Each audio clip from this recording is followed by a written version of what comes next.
Have you ever wondered what it takes to legally operate a crypto or digital assets business in Nigeria?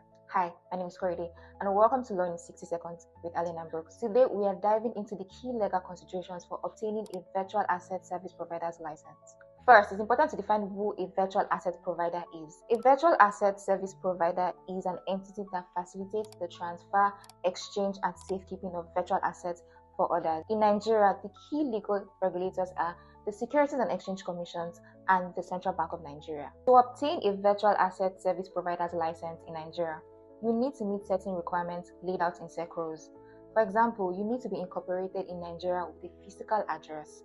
Your CEO or managing director must also be resident in Nigeria. Also, you need to have a minimum share capital of 500 million, which can be in your bank account, fixed assets, or in your quoted securities. The application process with the Securities and Exchange Commission is quite structured. It involves an initial assessment and participation in the accelerated regulatory incubation program before you can get a full license. Virtual asset service providers must comply with anti-money laundering rules, know your customer rules, which means that you have to conduct due diligence on your users and also report suspicious transactions.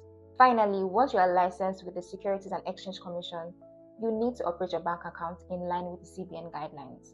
These accounts, often referred to as designated accounts, are used for virtual asset transactions, and they have restrictions such as they do not allow third-party checks or cash withdrawals. In summary, navigating the licensing process as a virtual asset provider in Nigeria requires significant commitment to the SEC and CBN regulations.